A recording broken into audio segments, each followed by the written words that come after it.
Pemirsa, benarkah perubahan format debat Capres-Cawapres menguntungkan pasangan calon tertentu? Kita akan membahasnya bersama Eva Sundari, Jubir Timnas Pemenangan Amin, Sheryl Tanzil, Jubir TKN Prabowo Gibran, dan Titi Anggraini, Dewan Pembina Perludem. Selamat sore Mbak Eva, Mbak Sheryl, dan juga Mbak Titi.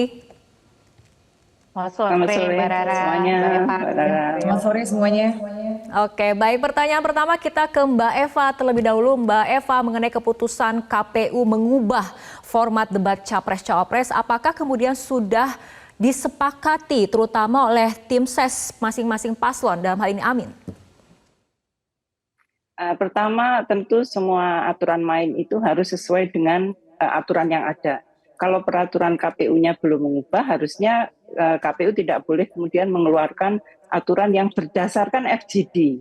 Jadi dari tim kami, Mbak Nikmayatullah itu menyatakan bahwa keputusan KPU itu berdasarkan FGD yang masih harus dilanjutkan dengan FGD berikutnya. Tanggal 29 November FGD-nya itu memutuskan dua hal saja, yaitu tanggal, kapannya, lalu di mananya, yaitu di Jakarta. Di dalam FGD itu tim nomor 1 Anies itu mengusulkan kehadiran keduanya, tapi persis seperti yang diomongin oleh Perludem ya, tapi yang di podium mengikuti aturan yang ada. Jadi 2 kali capres, 2 kali cawapres, tapi pasangannya boleh di podium begitu. Dan itu usulan yang menurut saya sesuai dengan aspirasi masyarakat ya, dan juga pengamat pemilu. Tapi yang berikutnya yang membuat kita kaget yaitu ketika kemudian paslon nomor 2 justru tidak mau debat tapi mengusulkan hanya pemaparan visi misi, dan ini tentu tidak sesuai dengan norma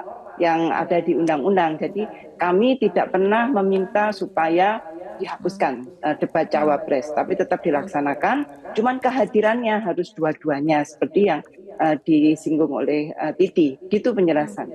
Oke, Mbak Sheryl, betul kan paslon nomor urut 2 sebetulnya mengusulkan hanya pemaparan visi misi, tidak ada debat sama sekali seperti itu? Oke, kalau yang itu saya belum bisa konfirmasi ya, karena kemarin itu kan tudingan yang datang kepada kami adalah kami mengatur-ngatur bagaimana formatnya.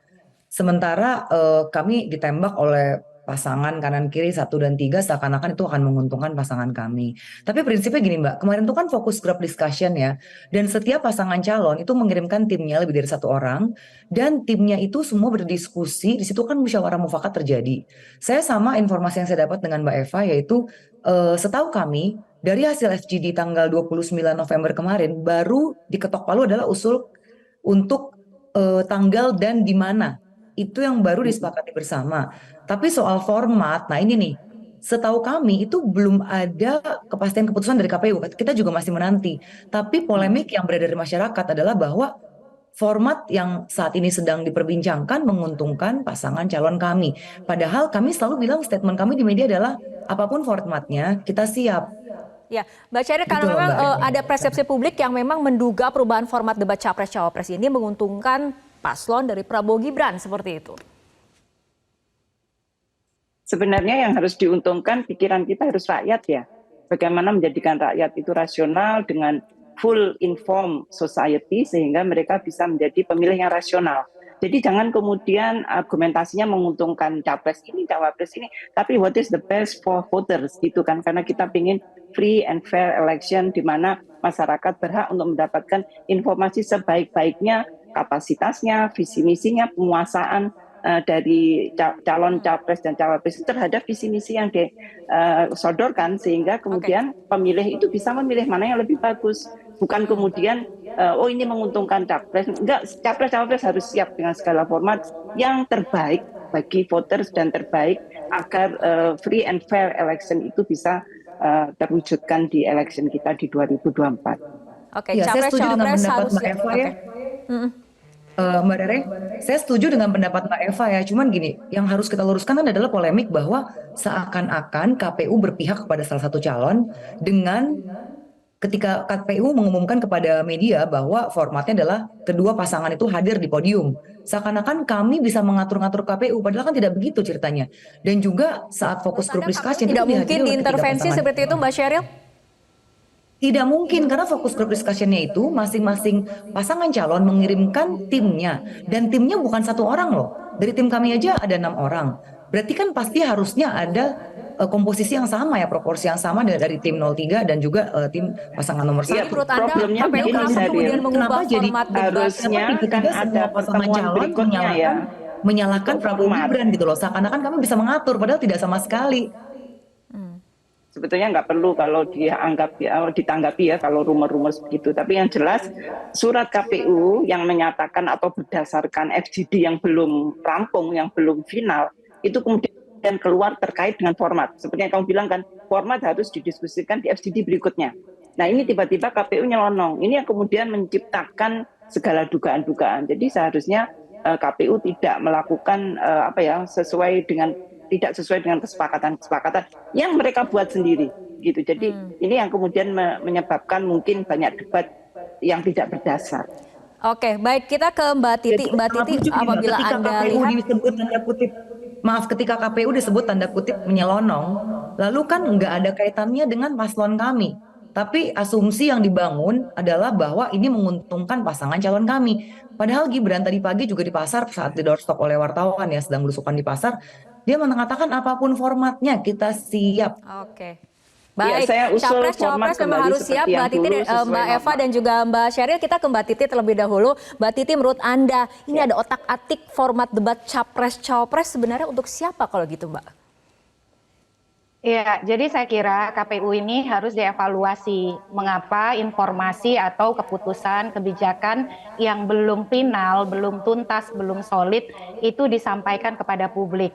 Publik tidak bisa disalahkan persepsinya karena publik itu akan menghubung-hubungkan dengan data-data atau informasi yang ada di masyarakat. Jadi dalam hal ini informasi yang sampai kepada mereka lalu kemudian dihubungkan dengan data-data lain itu sesuatu yang tidak terhindarkan. Oleh karena itu penyelenggara pemilu harus bekerja hati-hati dan punya komunikasi publik yang terukur berdasarkan aturan main yang jelas begitu.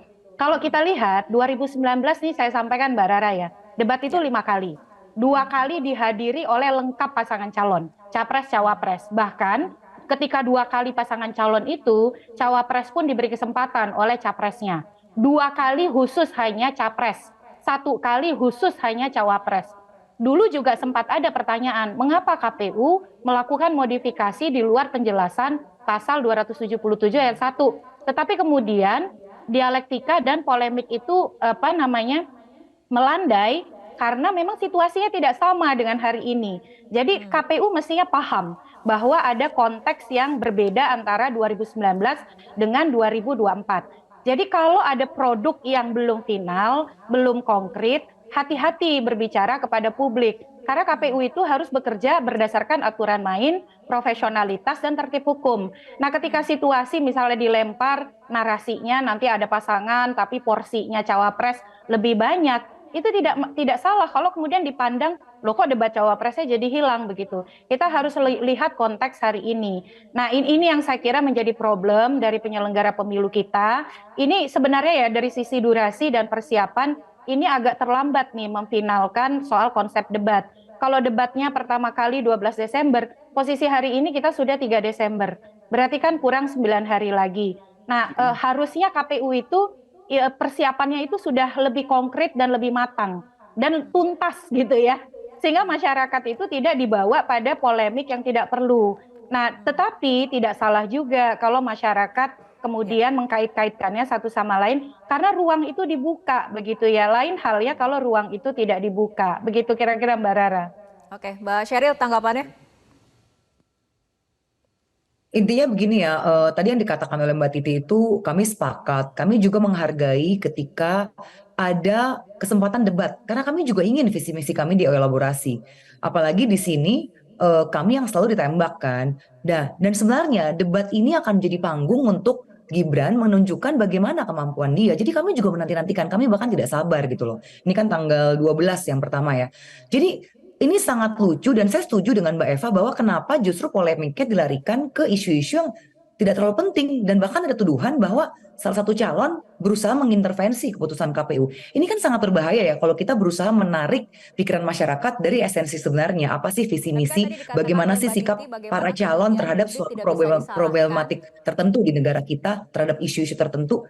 Justru yang diramein itu dituding bahwa wah ini pasti intervensi KPU, pasti Prabowo Gibran yang diuntungkan. Ini kan usaha-usaha mendiskreditkan pasangan kami Gibran hanya karena usianya muda. Oke, Jadi baik. tolong nggak ini Mbak tolong Titi, media juga membantu supaya tolong isunya Ya. itu dibalikan ke visi misi.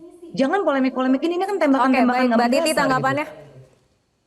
Ya, jadi saya kira sebenarnya KPU sendiri ya yang membuka ruang bahwa seolah-olah mereka itu memfasilitasi atau punya kecenderungan itu begitu. Karena kenapa? Nih Mbak Seril mohon maaf ya, kalau masyarakat tuh sederhana saja. Misalnya ketika ada narasi yang ambigu, lalu kemudian seolah-olah kok beda begitu ya dengan aturan undang-undang. Kan yang dilihat itu adalah track record begitu atau kehadiran public appearance-nya di ruang-ruang publik. Nah, ini yang mestinya KPU itu yang harus diluruskan. Karena KPU sendiri yang menurut saya membuka ruang seolah-olah memang ada potensi-potensi KPU itu mendesain sesuatu yang tidak sejalan dengan aturan main. KPU yang saat ini itu resiko untuk kemudian mendapatkan politisasi jauh lebih besar daripada pemilu sebelumnya.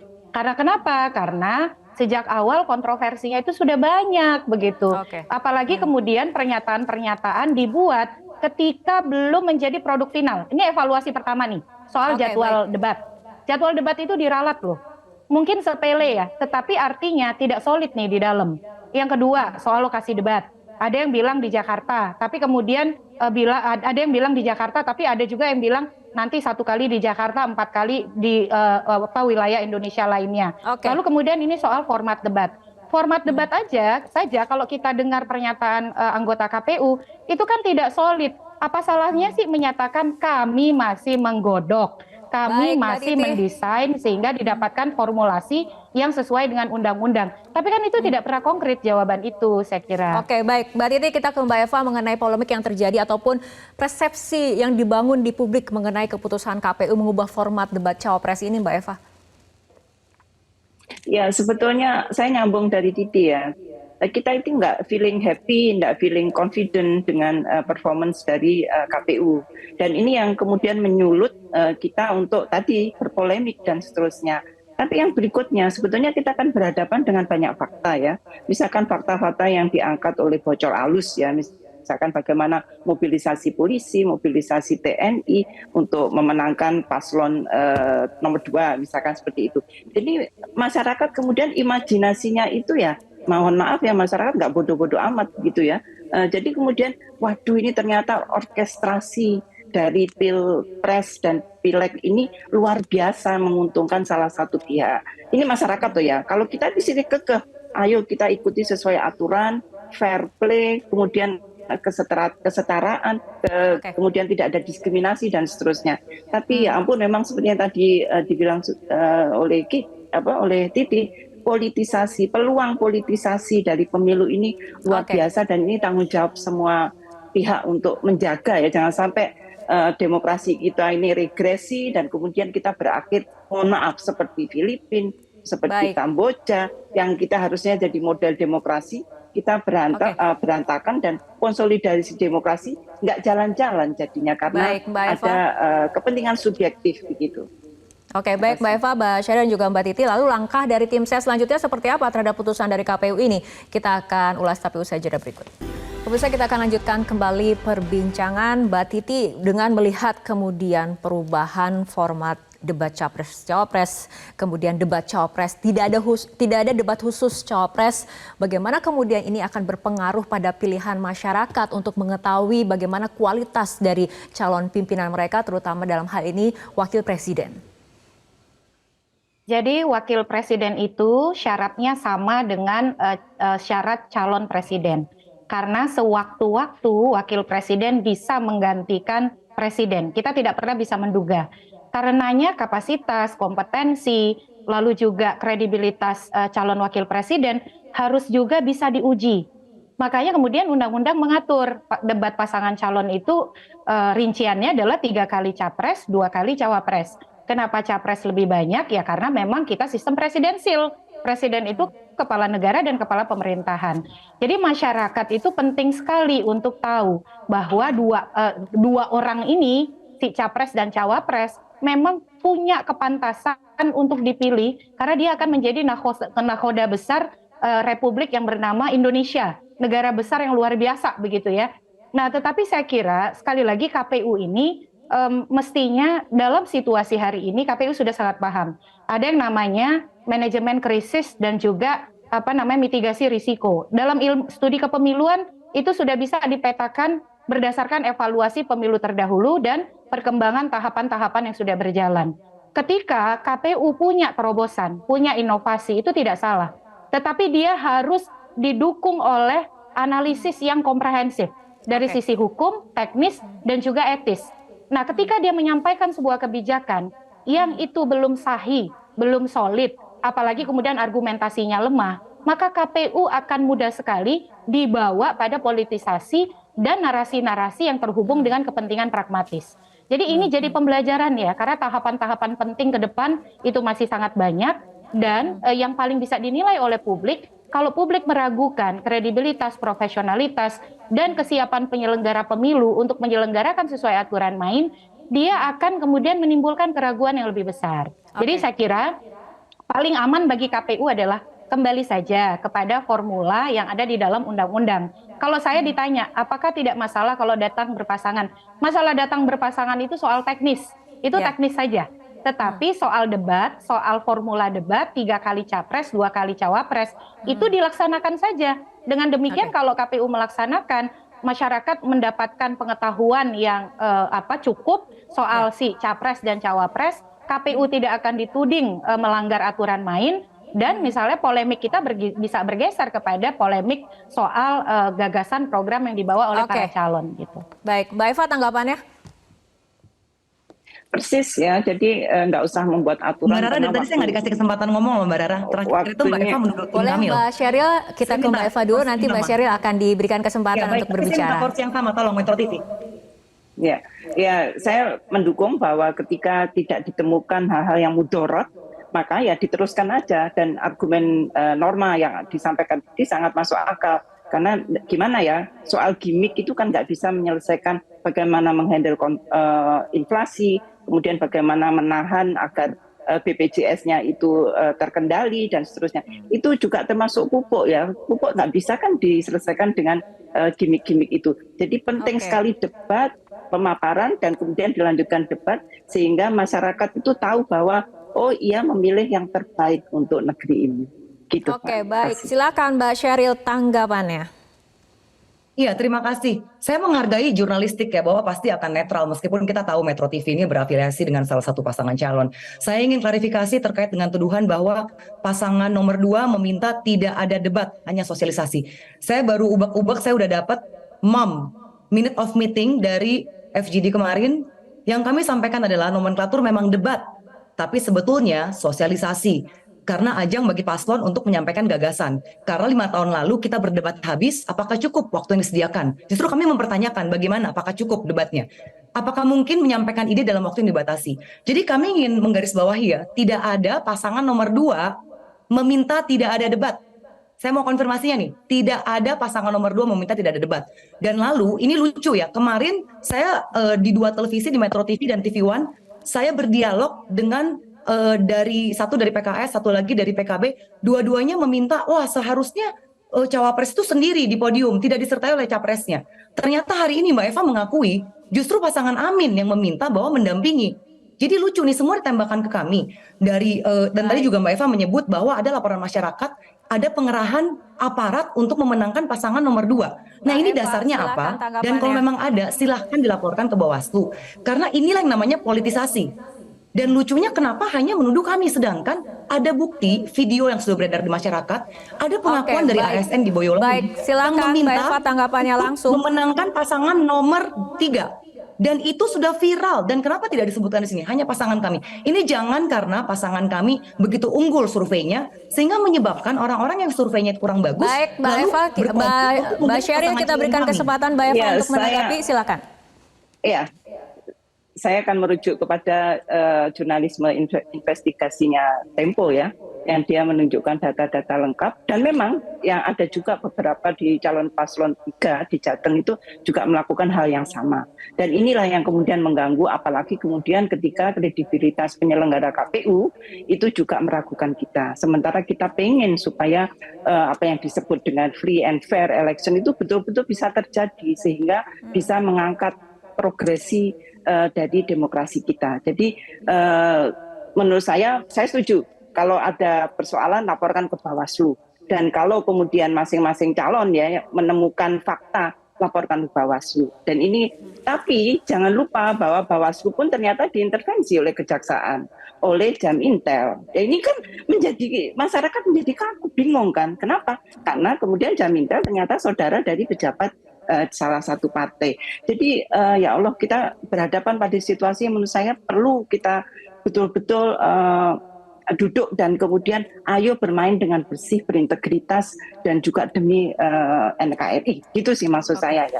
Jangan Baik, ada tidak ada unfair play. Baik. Ya, unfair play. Oke. Ya. Kita ke Mbak Titi. Mbak Titi, agar kemudian ini publik kan semakin bingung ya, dengan kemudian polemik yang terus bergulir seperti ini kan publik semakin bingung. Agar kemudian kebingungan publik bisa diakhiri, kemudian tujuan pemilu yang aman, jujur, adil, dan kemudian publik bisa mengetahui dengan betul apa yang menjadi gagasan dari Capres-Cawapres, ini artinya seperti apa? Ya Mbak, pemilu 2024 itu bukan hanya pilpres, tapi juga ada pemilu legislatif. Tetapi polemik yang sifatnya sangat politis begitu ya, itu akhirnya mengambil alih perhatian publik kita, akhirnya abai pada pemilu legislatif. Itu juga mengkhawatirkan. Dan ini juga harus jadi evaluasi untuk kita terus mengingatkan, ini ada pilpres, ada juga pemilu legislatif. Itu selalu harus kita yakinkan terus kepedulian pemilih. Kedua, saya kira situasi hari ini tidak ada pilihan bagi KPU bekerja benar dan juga responsif, tetapi tidak prematur di dalam menyikapi segala sesuatu. Saya kira internal KPU harus berbenah, terutama soal bagaimana membuat keputusan dan menyampaikan kebijakan kelembagaan kepada publik. Hal-hal yang sifatnya belum final atau apalagi kemudian desainnya belum sepenuhnya solid, itu kalau kemudian disampaikan berbeda-beda antara satu dengan yang lainnya, ini nggak bisa begitu, karena kepemimpinan KPU itu kolektif kolegial. Soal debat Capres-Cawapres, saya kira sudahlah, kembali saja kepada aturan main. Masalah mau hadir dua-duanya dalam 5 kali debat, bagi saya itu teknis, tidak masalah. Tetapi sekali lagi yang berdebat itu tetap harus dengan ketentuan undang-undang, yaitu 3 kali Capres yang berdebat dan 2 kali Cawapres gitu. Oke, baik, kita harapkan KPU juga bisa memberikan penjelasannya secara transparan dan juga akuntabel ya kepada publik terkait perubahan format debat Capres-Cawapres, jangan hanya kemudian alasan normatif, dan kita harapkan memang dari debat tadi publik bisa memilih siapa kemudian memiliki gagasan yang terbaik untuk kepemimpinan Indonesia mendatang. Terima kasih Mbak Titi, Mbak Sheryl, dan juga Mbak Eva telah berbincang bersama kami sore hari ini. Jelajahi cara baru mendapatkan informasi. Download Metro TV Extend sekarang.